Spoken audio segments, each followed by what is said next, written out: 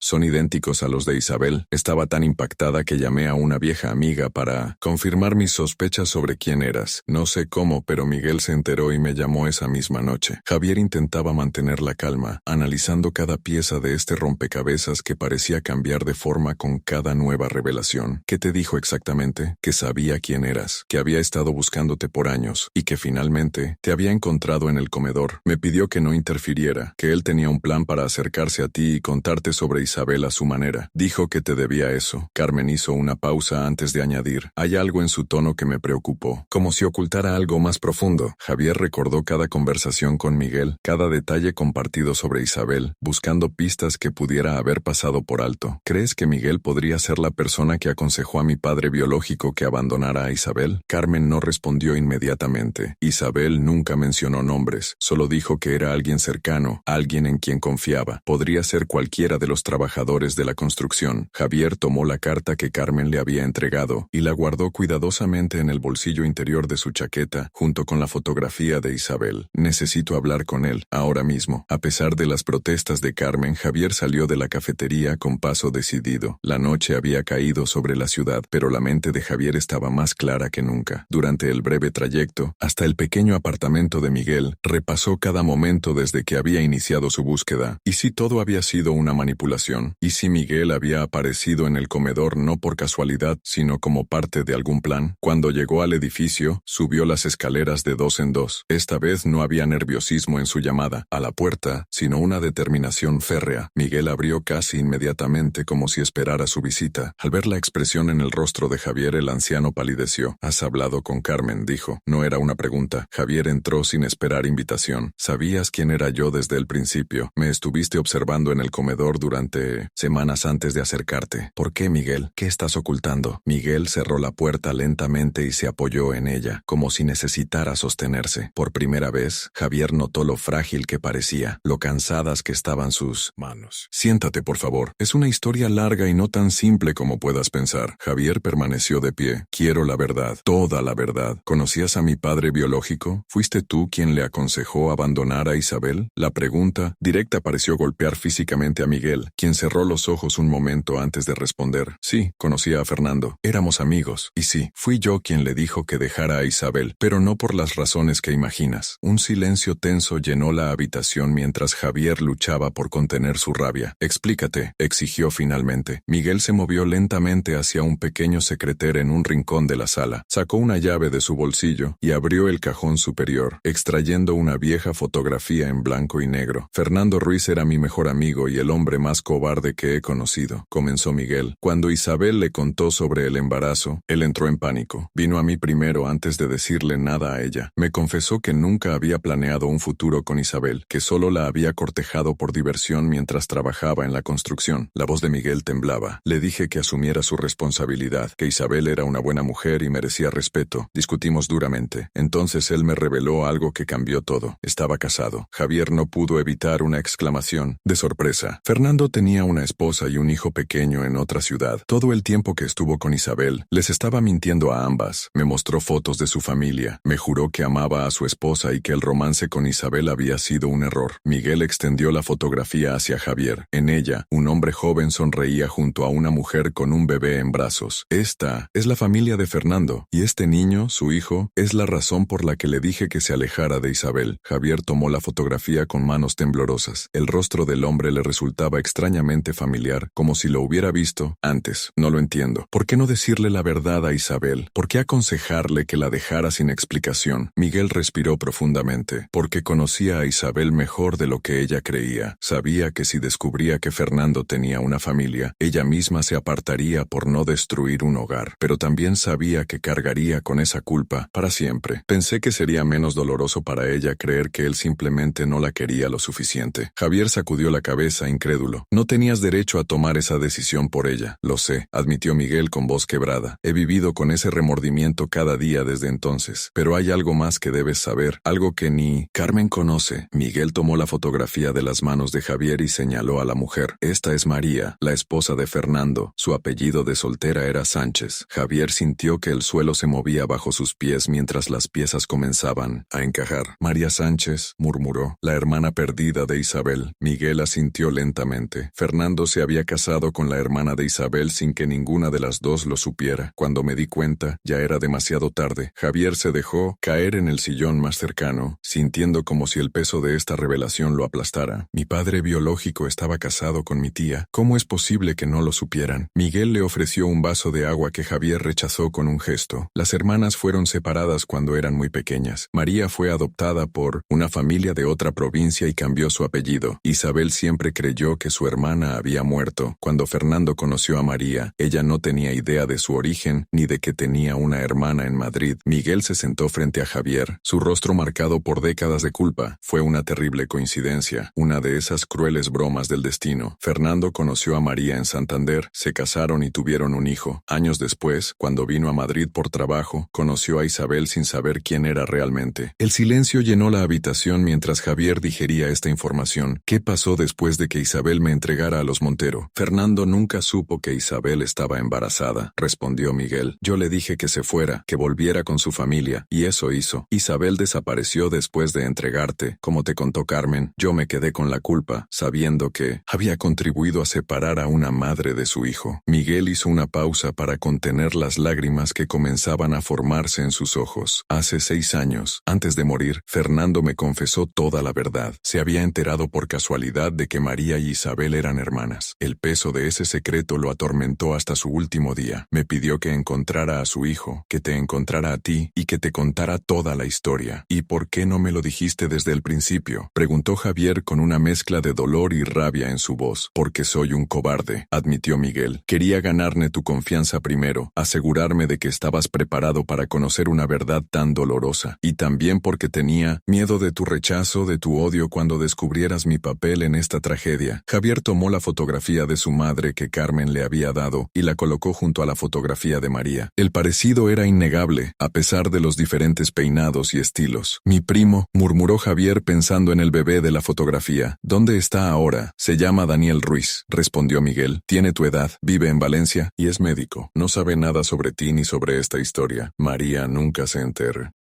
La mañana siguiente amaneció con un cielo despejado sobre Madrid, pero Javier sentía que la tormenta interior que lo había agitado durante la noche aún no se disipaba. Había dormido apenas unas horas, revisando una y otra vez las fotografías. Isabel sosteniendo al bebé que era él, María junto a Fernando y su hijo, dos hermanas separadas por el destino y unidas sin saberlo por un hombre que había traicionado a ambas. Mientras preparaba una pequeña maleta para el viaje a Valencia, repasaba mentalmente los pasos que debía seguir. Primero, hablar con Carmen y los voluntarios del comedor. Ya no habría más doble vida, más secretos. La verdad, por dolorosa que fuera, era el único camino hacia la redención. El celular sonó con el nombre de Miguel en la pantalla. He conseguido la dirección exacta de María, dijo el anciano sin preámbulos. Vive en el barrio de Ruzafa, en Valencia. Es enfermera, jubilada, vive sola desde que enviudó hace 3 años. Javier cerró los ojos un momento, imaginando a esa mujer que compartía la sangre de su madre, que había estado casada con su padre biológico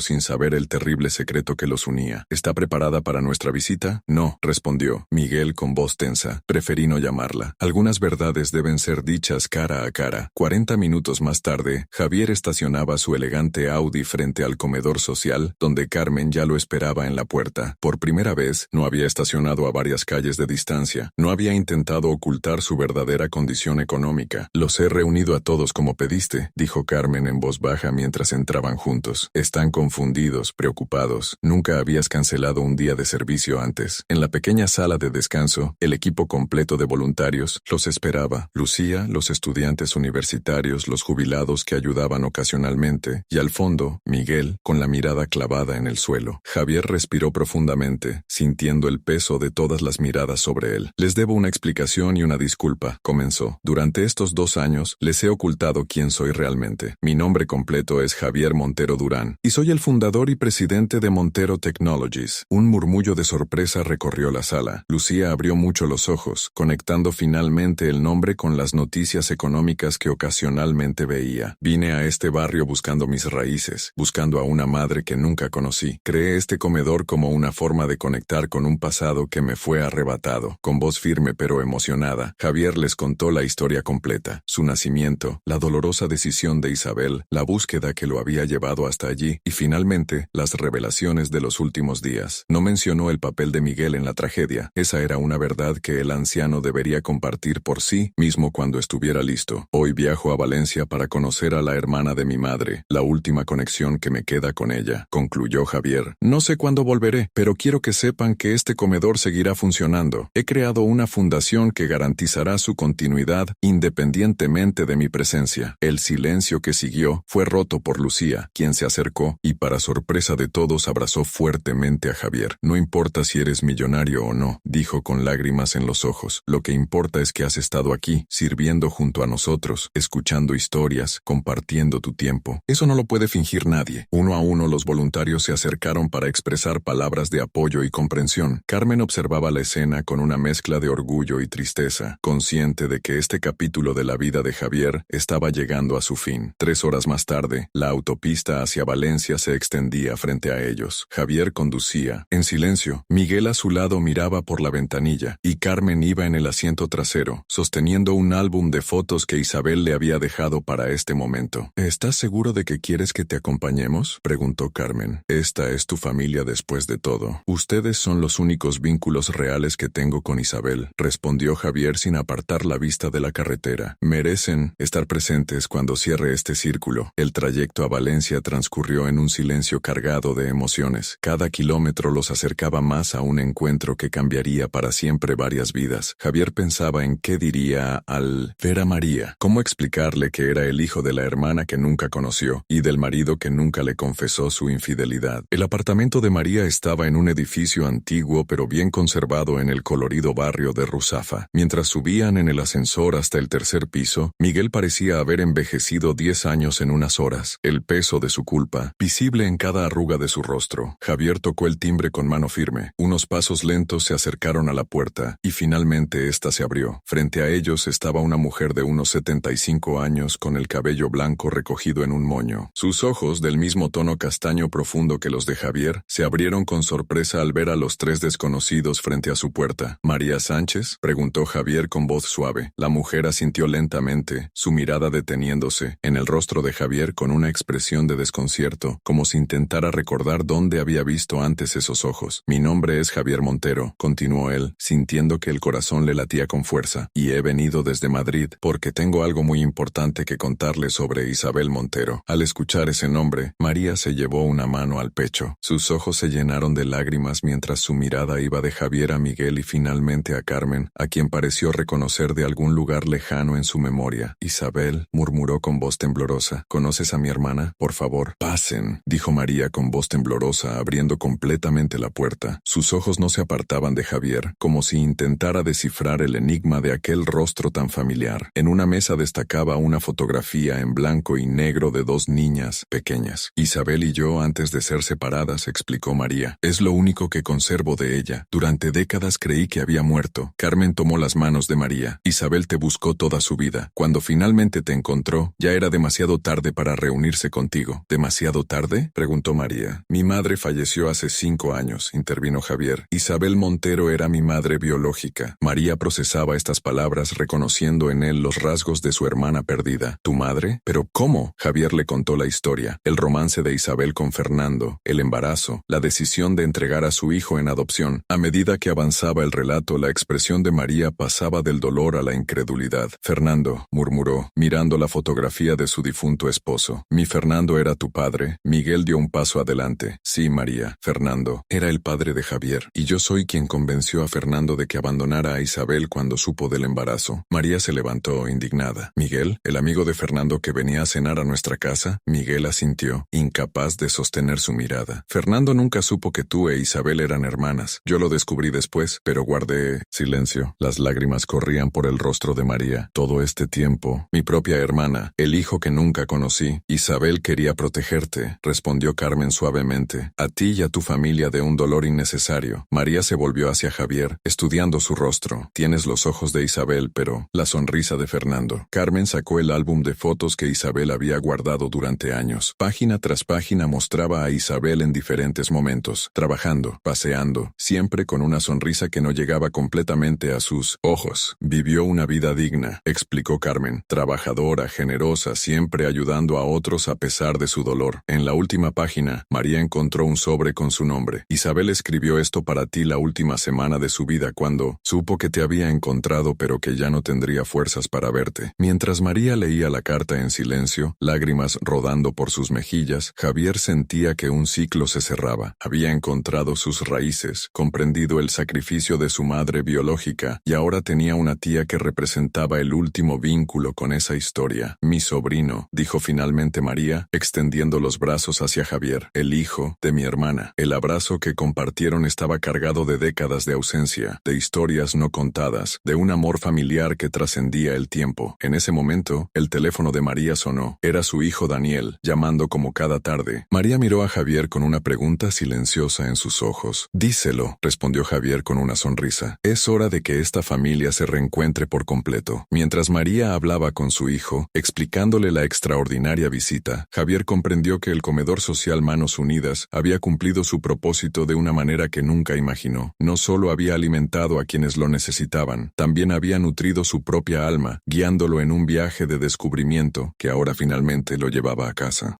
3 meses después del encuentro en Valencia, el comedor social Manos Unidas había experimentado una transformación que iba mucho más allá de las mejoras físicas. Javier había regresado a Madrid con una perspectiva completamente nueva sobre su vida y su propósito. Ya no era el millonario que buscaba secretamente sus raíces, ahora era un hombre que había encontrado su verdadera familia y había decidido honrar la memoria de Isabel de la manera más auténtica posible. La primera gran sorpresa para los habituales del comedor fue la llegada de María, quien se había mudado a Madrid para estar cerca de su sobrino recién encontrado. A sus 75 años, la hermana de Isabel había decidido dedicar el tiempo que le quedaba a continuar el legado de bondad que su hermana había iniciado. No pude estar con Isabel durante su vida, le había dicho a Javier durante una de sus primeras conversaciones en Madrid, pero puedo estar aquí ahora ayudando a las mismas personas que ella habría ayudado. María se había convertido rápidamente en el corazón emocional del comedor. Su experiencia experiencia como enfermera jubilada la convertía en una presencia tranquilizadora para muchos de los comensales que llegaban no solo con hambre, sino con dolencias físicas y emocionales. Tenía una forma especial de escuchar, heredada quizás de las mismas cualidades que Isabel había poseído, que hacía que las personas se sintieran valoradas y comprendidas. Daniel, el primo de Javier, había comenzado a venir los fines de semana desde Valencia, ofreciendo consultas médicas gratuitas a quienes más lo necesitaban. La primera vez que padre e hijo se encontraron había sido emotiva pero tensa. Daniel había necesitado tiempo para procesar que su padre había tenido una relación extramatrimonial con la hermana perdida de su madre, pero la bondad evidente en Javier y la explicación paciente de María habían logrado superar las barreras iniciales. Es extraño, le había confesado Daniel a Javier durante uno de sus viajes a Madrid. Toda mi vida sentí que algo faltaba en nuestra familia. Ahora entiendo que éramos una historia incompleta. La relación entre los primos había florecido naturalmente. Ambos compartían no solo rasgos físicos heredados de Fernando, sino también una profunda necesidad de servir a otros que parecía venir del lado de Isabel. Javier había implementado cambios revolucionarios en el comedor que reflejaban su nueva comprensión de la pobreza y la dignidad humana. Ya no se trataba simplemente de servir comida. Había creado un centro integral de apoyo donde las personas podían recibir asesoramiento legal gratuito, clases de alfabetización, programas de capacitación laboral y apoyo psicológico. Mi madre quería que las personas no solo se alimentaran, explicaba Javier a los nuevos voluntarios durante las sesiones de orientación, sino que recuperaran su esperanza y su dignidad. La historia de Javier había comenzado a trascender las paredes del comedor. Los medios de comunicación habían descubierto la extraordinaria narrativa del millonario que había buscado a su madre biológica, sirviendo comida a los necesitados, y la cobertura mediática había traído una ola de donaciones y voluntarios que permitió expandir el programa a otros barrios de Madrid. Sin embargo, Javier había sido cuidadoso de mantener el foco en la misión, no en su persona. Esta no es mi historia, insistía en cada entrevista. Es la historia de Isabel Montero y de todas las madres que han tenido que tomar decisiones imposibles por amor. Miguel había encontrado en este nuevo capítulo una forma de redimir décadas de culpa. Trabajaba incansablemente en el comedor y había comenzado a compartir su historia con hombres jóvenes que llegaban al centro, especialmente aquellos que enfrentaban decisiones difíciles sobre paternidad y responsabilidad. Los errores del pasado no se pueden deshacer, les decía, pero sí podemos elegir hacer lo correcto en el presente. Carmen seguía siendo la cocinera principal, pero ahora tenía un equipo de asistentes y equipamiento de primera calidad que permitía preparar comidas nutritivas para hasta 500 personas diarias. Su relación con Javier había evolucionado hacia una amistad profunda, basada en el respeto mutuo y la admiración por el coraje que ambos habían mostrado al enfrentar verdades difíciles. Un día, mientras Javier servía el almuerzo junto a María, notó a una mujer joven que se acercaba tímidamente a la cola. Estaba embarazada, visiblemente nerviosa, y tenía esa mirada perdida que él había visto tantas veces en personas que se debatían entre la esperanza y la desesperación. Primera vez aquí, observó María en voz baja, siguiendo la mirada de Javier. Se ve asustada. Cuando la joven llegó frente a ellos, Javier le sirvió una porción generosa mientras María le ofrecía una sonrisa maternal. ¿Cómo te llamas, querida?, preguntó María. Sandra, respondió la joven con voz temblorosa. Sandra Hernández. No tengo a dónde ir. Javier intercambió una mirada significativa con María. Ambos reconocían en Sandra el eco de la situación que Isabel había enfrentado décadas atrás. Una mujer joven, embarazada y sin apoyo familiar. Sandra, dijo Javier con suavidad, siéntate conmigo un momento después de comer. Quiero presentarte a algunas personas que pueden ayudarte. Mientras Sandra se alejaba hacia una mesa, María tomó la mano de Javier. Isabel estaría orgullosa, susurró. Su sacrificio no fue en vano. Mira todo lo que ha florecido de esa semilla de dolor. Javier asintió, sintiendo la presencia de su madre biológica en cada acto de bondad que se realizaba en aquel lugar. El comedor social, Manos Unidas, se había convertido en algo más que un simple lugar de alimentación. Era un santuario donde las historias rotas encontraban la posibilidad de sanación, donde los secretos del pasado se transformaban en fuerzas para el bien, y donde el amor de una madre que había sacrificado todo por su hijo continuaba multiplicándose en actos de compasión hacia otros. Esa tarde, mientras cerraban el comedor, Javier encontró en su escritorio una nota que alguien había dejado. Gracias por recordarnos que todos merecemos una segunda oportunidad. Firmado, una familia que volvió a creer en la bondad. Al leer esas palabras, Javier comprendió que había encontrado algo más valioso que todas sus empresas y fortunas. Había encontrado su propósito verdadero Montero, el legado que Isabel siempre había soñado que él pudiera construir. Un año después, en una tarde de diciembre, Javier se encontraba frente a la antigua dirección de la calle Esperanza número 8. El edificio seguía allí, envejecido pero resistente, como los recuerdos que guardaba. En sus manos llevaba flores blancas y una pequeña placa de bronce, en memoria de Isabel Montero, madre valiente que eligió el amor por encima de todo. Su legado vive en cada acto de bondad. María lo acompañaba, junto con Daniel, Carmen y Miguel. Habían venido para cerrar simbólicamente el círculo que había comenzado en aquella fría noche de diciembre de 1965. ¿Crees que ella lo sabía?, preguntó María mientras colocaban las flores junto a la placa. ¿Crees que Isabel sabía que su hijo se convertiría en esto? Javier sonrió, recordando las palabras que Carmen le había transmitido, que Isabel siempre había soñado que su hijo fuera feliz y ayudara a otros. Creo que ella plantó una semilla, respondió, y esa semilla se convirtió en un bosque. El comedor había inspirado la creación de otros 5 centros en España. La Fundación Isabel Montero se había convertido en una organización reconocida nacionalmente, pero lo que más enorgullecía a Javier eran las historias individuales. Sandra, la joven embarazada, ahora trabajaba como coordinadora. Don Felipe había encontrado un hogar digno. Decenas de familias habían reencauzado sus vidas. ¿Sabes qué es lo más extraordinario?, comentó Daniel mientras regresaban, que papá, sin saberlo, reunió a una familia. Su error nos trajo a todos juntos. Miguel, que había permanecido callado, finalmente habló. Isabel me perdonó, en sueños la semana pasada. Me dijo que el dolor había servido para crear algo hermoso. Era la primera vez que Miguel mencionaba a Isabel sin que la culpa ensombreciera su rostro. Esa noche, el comedor organizó una cena especial para celebrar el primer aniversario de la revelación. Voluntarios, beneficiarios, autoridades y medios se reunieron donde había comenzado esta extraordinaria historia. Durante su discurso, Javier no habló de su empresa ni de su fortuna. Habló de Isabel, de su sacrificio, de cómo el amor de una madre puede trascender el tiempo y transformar vidas. Mi madre nunca supo que su hijo se convertiría en empresario, concluyó ante la audiencia, pero estoy seguro de que estaría orgullosa no por el dinero que he ganado, sino por las vidas que hemos podido tocar juntos. Cuando las luces se apagaron esa noche, Javier se quedó solo, mirando las mesas que mañana volverían a llenarse de historias y esperanzas. En su bolsillo llevaba siempre la fotografía de Isabel con el bebé que era él. Ya no era una reliquia de dolor, sino un recordatorio de que el amor verdadero siempre encuentra una manera de florecer. El millonario humilde que trabajaba en el comedor popular sin cobrar había encontrado finalmente lo que buscaba, no solo sus raíces, sino su propósito. Y en cada plato que servía, en cada sonrisa que ofrecía, Isabel Montero seguía viva, cumpliendo a través de su hijo el sueño que nunca pudo realizar: cuidar de quienes más lo necesitaban. 2 años después de aquel emotivo aniversario, la historia de Javier había trascendido las fronteras de España y se había convertido en un fenómeno internacional que inspiraba a personas de todo el mundo. Documentales, libros y artículos habían difundido la extraordinaria búsqueda del millonario que encontró a su familia sirviendo comida a los necesitados, pero lo que nadie esperaba era lo que estaba a punto de suceder en una tranquila mañana de marzo. Javier acababa de terminar su turno matutino en el comedor cuando su asistente Claudia lo llamó con urgencia. Señor Montero, tiene una visita muy especial en su oficina. Es una mujer de unos 80 años que dice tener información sobre Isabel Montero que cambiará todo lo que usted sabe. El corazón de Javier se aceleró. Después de tantos meses de paz relativa, la posibilidad de nuevas revelaciones sobre su madre lo llenaba de una mezcla de emoción y aprensión. Cuando llegó a su oficina una hora más tarde, encontró a una elegante anciana de cabello plateado sentada frente a su escritorio. Sus ojos azules brillaban con una intensidad que le recordó inmediatamente a Isabel, aunque no podía explicar por qué. Señor Montero, dijo la mujer con una voz clara y firme, mi nombre es Elena Vázquez, y vengo desde Argentina porque vi la historia de su búsqueda en un documental. Hay algo sobre su madre que nadie le ha contado aún. Javier se sentó lentamente, preparándose para lo que pudiera venir. ¿Usted conoció a Isabel? Elena sonrió con ternura. La conocí muy bien. Isabel Montero trabajó en mi casa durante casi 10 años. Desde 1975 hasta 1985, pero no como empleada doméstica, como muchos podrían pensar. Era mi socia comercial y una de las mujeres más inteligentes que he conocido. La sorpresa de Javier era evidente. Según lo que sabía por Carmen y Miguel, Isabel había trabajado en restaurantes y hoteles, llevando una vida modesta y sacrificada. No comprendo, murmuró. Elena abrió una carpeta que había traído consigo y extrajo varios documentos. Su madre tenía un talento natural para los negocios que que nunca pudo desarrollar completamente en España debido a las circunstancias. Cuando se mudó a la costa para estar con Carmen, comenzó a trabajar en mi restaurante en San Sebastián, pero Isabel tenía ideas, visión empresarial. Los documentos mostraban registros comerciales, contratos y fotografías de lo que parecía ser una cadena de pequeños restaurantes. En una de las fotos, Javier reconoció inmediatamente a su madre, pero esta Isabel se veía diferente, segura, próspera, sonriente de una manera genuina que no había visto en las fotos anteriores. Isabel y yo desarrollamos juntas una cadena de restaurantes familiares especializados en comida tradicional española. Fueron muy exitosos. Su madre no solo era una excelente cocinera, sino que tenía un don para hacer que las personas se sintieran bienvenidas como en familia. Elena hizo una pausa antes de continuar. Lo más importante es que Isabel usó las ganancias de estos restaurantes para crear un fondo de becas para madres solteras que querían estudiar o iniciar sus propios negocios. Ayudó a más de 200 mujeres a lo largo de los años. Javier sentía que el suelo se movía bajo sus pies. Su imagen de Isabel como una mujer perpetuamente triste y empobrecida se desmoronaba para dar paso a la visión de una empresaria exitosa y filántropa. ¿Por qué Carmen nunca me contó esto? Porque Carmen no lo sabía completamente, respondió Elena. Isabel era muy reservada sobre sus éxitos. No quería que nadie pensara que había superado el dolor de haberte perdido. Para ella, el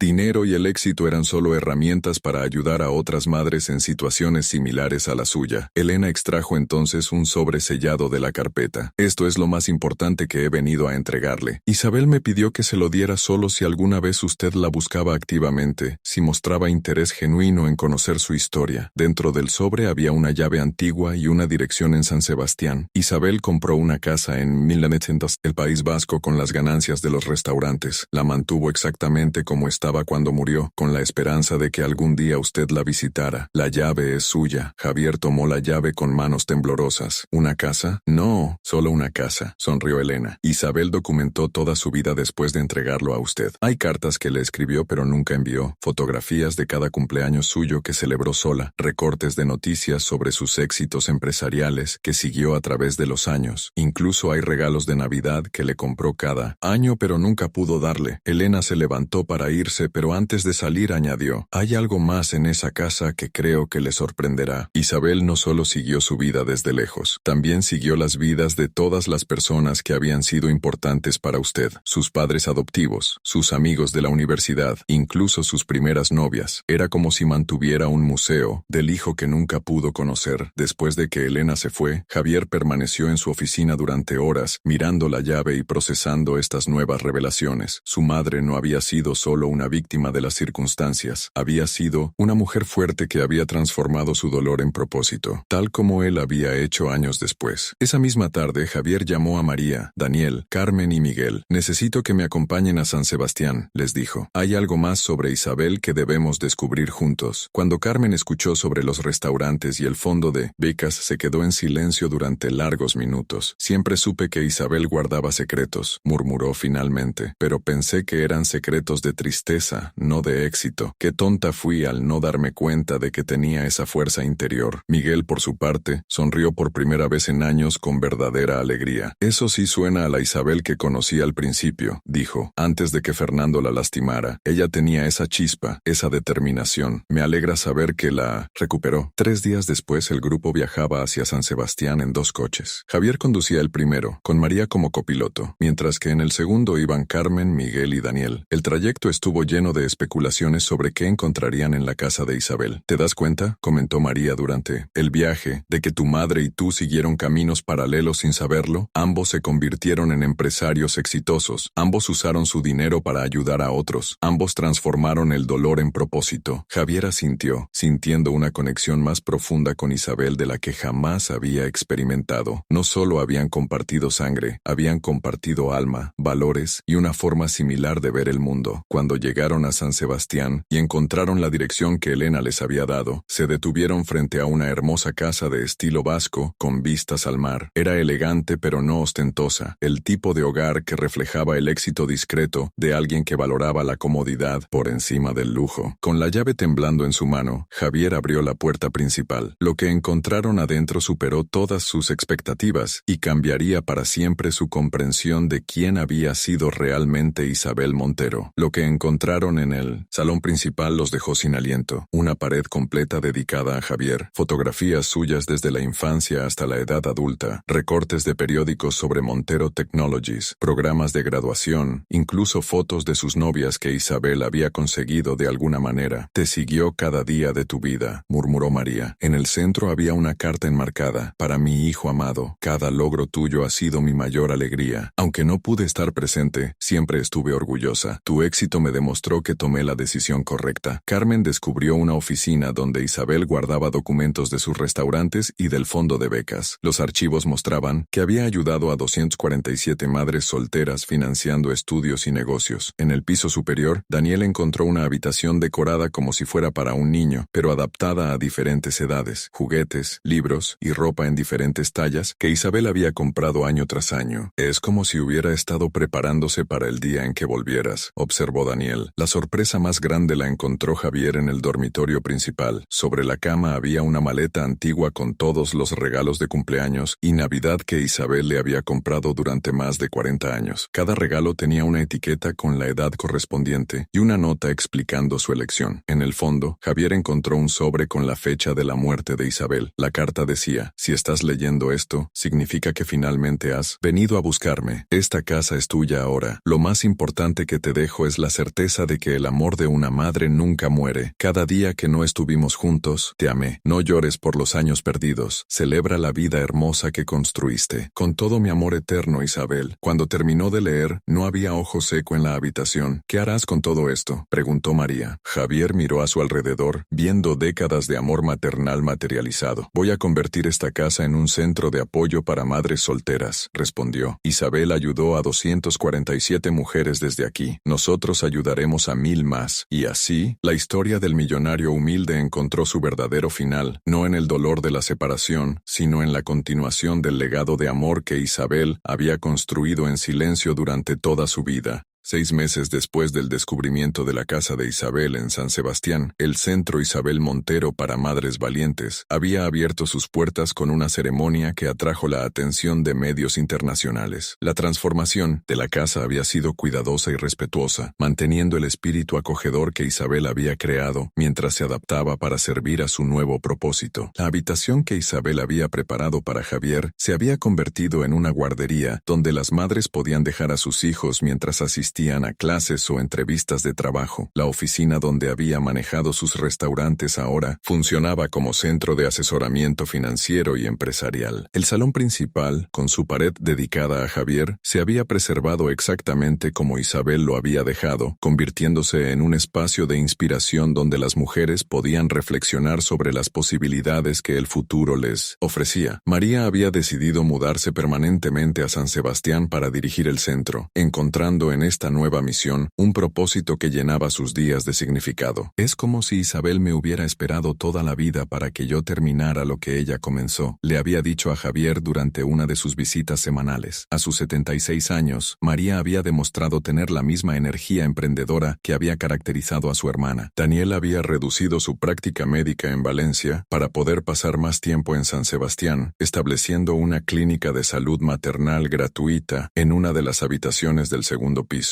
La combinación de servicios médicos, apoyo psicológico, capacitación laboral y cuidado infantil había convertido al centro en un modelo que otras ciudades europeas comenzaban a replicar. Carmen había encontrado en la cocina de Isabel un nuevo hogar profesional, donde preparaba no solo comidas nutritivas para las beneficiarias del centro, sino también dirigía clases de cocina que enseñaban a las mujeres habilidades culinarias que podrían convertirse en fuentes de ingresos. Isabel tenía una sazón especial, comentaba Carmen mientras enseñaba a preparar las recetas que había aprendido de su amiga. Pero lo más importante era que cocinaba con amor, y eso es lo que estamos enseñando aquí. Miguel, por su parte, había descubierto un talento inesperado para la carpintería y el mantenimiento, pasando sus días cuidando los jardines de la casa y reparando todo lo que necesitara atención. Por fin puedo construir algo en lugar de destruir, le había dicho a Javier una tarde mientras reparaba una ventana que se había atascado. La culpa que había cargado durante décadas parecía haberse transformado en una dedicación silenciosa, pero profunda. Javier dividía ahora su tiempo entre Madrid, donde continuaba dirigiendo Montero Technologies y supervisando el comedor social original, y San Sebastián, donde cada visita le revelaba nuevos aspectos del carácter excepcional de su madre. Había establecido una rutina de venir los fines de semana, participando directamente en las actividades del centro y conociendo personalmente a cada una de las mujeres que recibía ayuda. Fue durante una de estas visitas que conoció a Alejandra, una joven de 23 años que había llegado al centro embarazada y sin recursos después de que su pareja la abandonara. La historia de Alejandra resonaba de manera inquietante con la de Isabel, pero con una diferencia crucial. Esta vez había un lugar seguro donde acudir, una red de apoyo que no existía décadas atrás. ¿Sabe lo que más me impresiona de este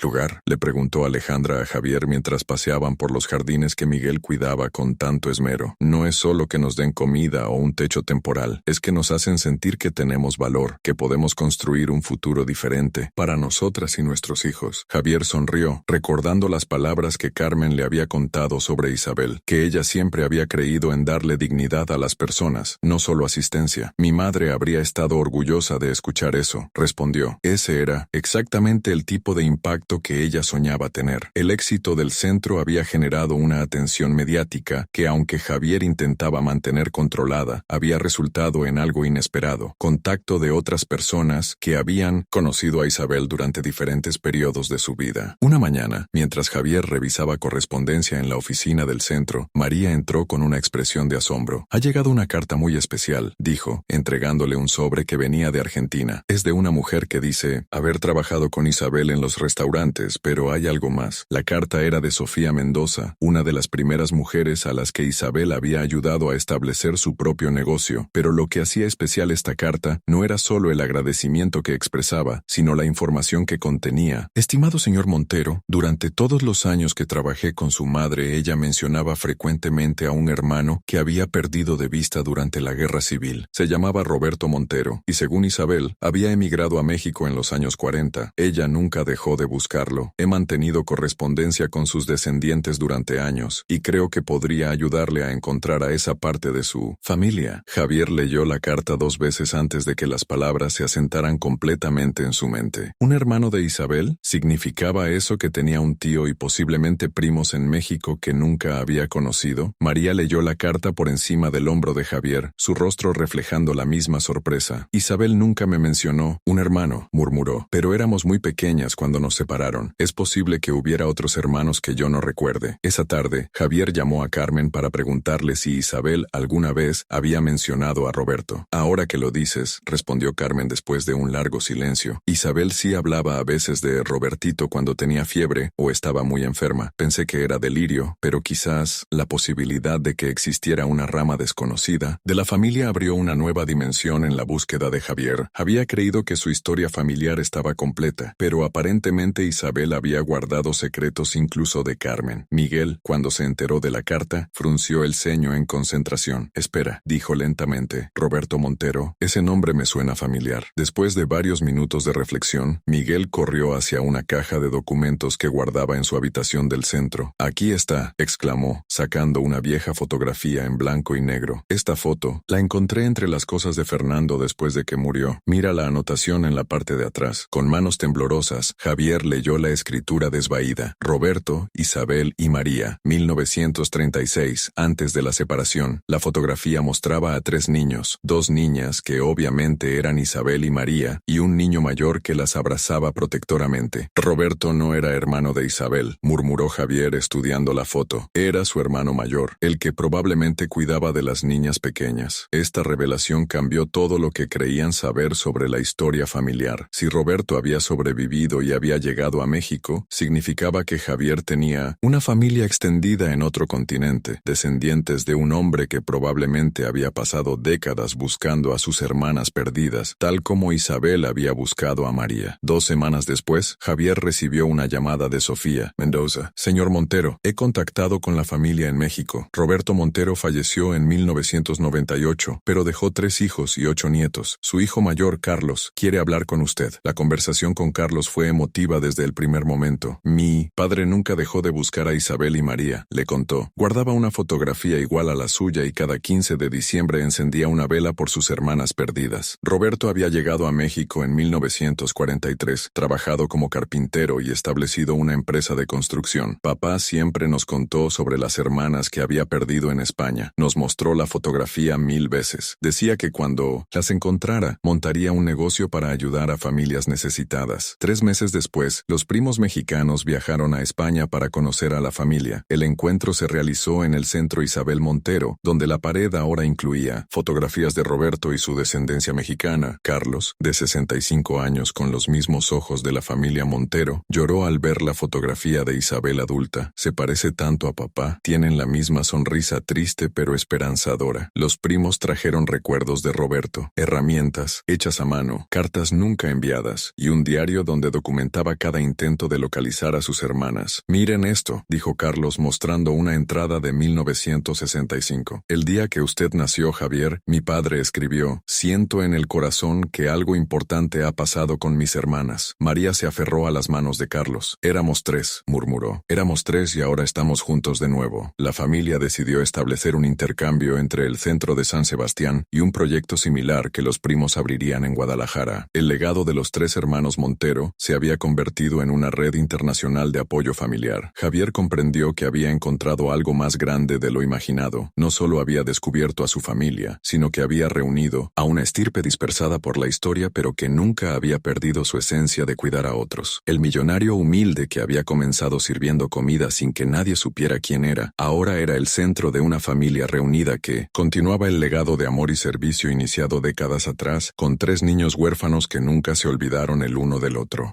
5 años después del primer encuentro con la familia mexicana, la red de centros Isabel Montero se había expandido a 12 países en 3 continentes. Lo que había comenzado como la búsqueda personal de un hombre por encontrar sus raíces, se había transformado en un movimiento internacional que había ayudado a más de 5,000 mujeres y sus familias a reconstruir sus vidas. Javier, ahora de 63 años, había tomado la decisión de alejarse gradualmente de la dirección activa de Montero Technologies para dedicarse completamente a la fundación que llevaba el nombre de su madre. Su transformación era evidente no solo en su dedicación filantrópica, sino en la serenidad que había reemplazado la inquietud que lo había caracterizado durante sus primeros años como empresario. Al principio creía que estaba buscando a mi madre, reflexionaba durante una conferencia internacional sobre apoyo familiar en Madrid. Ahora comprendo que ella me estaba guiando hacia mi verdadero propósito desde el principio. El comedor social original en Madrid había evolucionado hasta convertirse en un complejo integral que incluía viviendas temporales, talleres de capacitación, un centro médico y una escuela de oficios. Lucía, la estudiante de enfermería que había conocido a Javier en sus primeros días como voluntario, ahora dirigía el programa de salud materno-infantil del centro y había completado una maestría en administración de servicios sociales financiada por la fundación. Carmen, a los 70 años, había escrito un libro de cocina que se había convertido en bestseller, con todas las ganancias destinadas a la fundación. Las recetas de la esperanza, como había titulado su obra, contenía no solo las recetas que Isabel le había enseñado, sino también las historias de las mujeres que habían encontrado un nuevo comienzo en los centros. Cada plato cuenta una historia de superación, explicaba Carmen en las presentaciones del libro. Isabel me enseñó que cocinar con amor puede alimentar más que el cuerpo, puede nutrir el alma. Miguel, ahora de 78 años, había encontrado en sus últimos años una paz que había eludido durante décadas. Se había convertido en una figura paternal para muchas de las mujeres jóvenes que llegaban a los centros, especialmente aquellas que habían sido abandonadas por los padres de sus hijos. Su capacidad para hablar desde la experiencia del arrepentimiento genuino había resultado ser una herramienta terapéutica poderosa. Yo fui uno de esos hombres cobardes, les decía a los grupos de apoyo para padres jóvenes que había comenzado a facilitar, pero he aprendido que nunca es demasiado tarde para elegir hacer lo correcto. Su historia personal se había convertido en un elemento central del programa de responsabilidad paterna que varios centros habían implementado. María, a los 82 años, dividía su tiempo entre San Sebastián y México, donde había ayudado a establecer 3 centros en colaboración con la familia de Roberto. Su energía parecía inagotable, y los médicos de Daniel atribuían su excelente salud a la sensación de propósito que había encontrado en sus años dorados. Nunca pensé que a mi edad tendría la oportunidad de conocer tantos nietos y bisnietos. Bromejaba mientras jugaba con los hijos de las beneficiarias del centro. Isabel me regaló una familia enorme en mis últimos años. Daniel había expandido su práctica para incluir telemedicina, conectando a médicos voluntarios de todo el INAO mundo con los centros más remotos de la red. Su innovación en el uso de tecnología para democratizar el acceso a la atención médica había sido reconocida por la Organización Mundial de la Salud como un modelo a seguir. La familia mexicana había prosperado no solo en términos del impacto social que generaban, sino también en el fortalecimiento de los lazos familiares que habían sido interrumpidos por décadas. Carlos había establecido una tradición de reuniones anuales que alternaban entre España y México, donde toda la familia extendida se reunía para planificar nuevos proyectos y celebrar los logros del año anterior. Durante una de estas reuniones, celebrada en el 5º aniversario del reencuentro familiar, Carlos hizo un anuncio que sorprendió a todos. He estado en contacto con genealogistas profesionales y hemos descubierto que nuestra historia familiar se extiende aún más de lo que creíamos. Aparentemente, Roberto, Isabel y María tenían un primo hermano que emigró a Argentina en los años 30. Esta revelación abrió una nueva dimensión en la búsqueda genealógica que se había convertido en una pasión compartida para toda la familia. El primo argentino, Alejandro Montero, había fallecido años atrás, pero había dejado una familia numerosa que incluía a un bisnieto que era periodista y había estado siguiendo la historia de Javier desde que se había hecho pública. Es increíble, comentó Javier cuando recibió la llamada desde Buenos Aires. Cada vez que pensamos que hemos encontrado a toda la familia, aparece una nueva rama del árbol. Pero más allá de las conexiones familiares, lo que más impresionaba a Javier era cómo su historia había inspirado a personas completamente ajenas a su familia a crear sus propios proyectos de ayuda social. Había recibido miles de cartas de personas que habían establecido comedores comunitarios, centros de apoyo o programas de becas después de conocer su historia. Sandra, la joven embarazada que había conocido en sus primeros días en el comedor, se había convertido en una de las coordinadoras más efectivas de la red. Ahora tenía 29 años, había completado estudios universitarios y criaba a su hijo de 6 años con el apoyo de una comunidad que se había convertido en su familia. Elegida. Javier me enseñó que las segundas oportunidades no son regalos, sino responsabilidades, explicaba Sandra durante una conferencia en Lisboa, donde presentaba el modelo español a autoridades portuguesas interesadas en replicarlo. Cuando alguien te ayuda a levantarte, tu obligación es extender la mano para ayudar a la siguiente persona que esté en el suelo. La filosofía de Sandra había resonado tanto que se había convertido en uno de los principios fundamentales de todos los centros. Cada beneficiario tenía la oportunidad y la responsabilidad de contribuir al funcionamiento del centro según sus capacidades, creando una comunidad de apoyo mutuo en lugar de una relación tradicional de proveedor y receptor. Una tarde de otoño, mientras Javier caminaba por los jardines del centro original de Madrid, reflexionó sobre el camino extraordinario que había recorrido desde aquella primera mañana, cuando había llegado como un voluntario anónimo buscando conexión con un pasado desconocido. El hombre que había comenzado esta jornada era muy diferente del que ahora contemplaba un legado que se extendía por todo el mundo. ¿Sabes cuál es la parte más hermosa de toda esta historia?, le preguntó a Carmen, quien lo acompañaba en su paseo vespertino. No es que hayamos ayudado a tantas personas, aunque eso es maravilloso. Es que Isabel finalmente obtuvo lo que siempre quiso, una familia enorme, llena de amor, dedicada a cuidar a otros. Carmen sonrió, recordando a su amiga de juventud. Isabel siempre decía que los hijos no se definen por los lazos de sangre, sino por los lazos de amor. Mira cuántos hijos tiene ahora. En el 10º aniversario del primer día que Javier había servido comida en Manos Unidas, se organizó una celebración que reunió a personas de todo el mundo tocadas por su historia. Entre los asistentes estaba Elena Vázquez, la mujer argentina de 85 años que había revelado la casa de Isabel. Lo encontré entre sus cosas, explicó, mientras le entregaba una pequeña caja envuelta en papel desgastado. Era para su cumpleaños número 45. Creo que es hora de que lo reciba. Dentro había un reloj sencillo pero elegante, con una inscripción: para mi hijo, que cada segundo de tu vida esté lleno de propósito, con amor eterno, Isabel. Javier se quedó en silencio, sintiendo el peso de las palabras de su madre. A los 63 años finalmente había encontrado ese propósito que Isabel había deseado para él. Durante su discurso esa noche, Javier habló de lo que había aprendido sobre el amor incondicional y cómo los actos de bondad pueden trascender generaciones. Mi madre plantó semillas de amor en terreno árido, dijo. Cada uno de ustedes ha regado esas semillas con su propia bondad y ahora tenemos un bosque que se extiende por todo el mundo. Al final de la noche, Javier Javier se encontró rodeado por su familia extendida, María y Daniel, Carmen y Miguel, los primos mexicanos, Sandra y su hijo adolescente, Lucía con su familia, y docenas de personas cuyas vidas se habían entrelazado a través de la red de amor que Isabel había iniciado. ¿Sabes qué creo?, le susurró María mientras observaban a los niños jugando. Creo que Isabel puede verlo todo desde donde está, y creo que finalmente está en paz, sabiendo que su amor nunca se perdió, solo se multiplicó. Javier asintió, tocando el reloj en su muñeca. Por primera vez desde que había comenzado su búsqueda, sentía que la historia estaba completa, no porque hubiera terminado, sino porque había encontrado su ritmo natural. El millonario humilde que había buscado a su madre sirviendo comida sin que nadie supiera quién era, había descubierto algo más valioso que cualquier fortuna. Había aprendido que el amor verdadero nunca muere, solo se transforma y se multiplica, creando ondas de bondad que se extienden mucho más allá de lo que podemos ver. ¿Te ha conmovido esta historia? No olvides suscribirte a nuestro canal y activar la campanita para más relatos que te llegarán al corazón. Comparte este video con alguien que necesite inspiración y deja tu comentario contándonos qué fue lo que más te impactó. Tu like nos ayuda a seguir creando contenido de calidad. Recuerda que tenemos nuevas historias todos los días, así que no te pierdas ninguna. Gracias por formar parte de nuestra comunidad.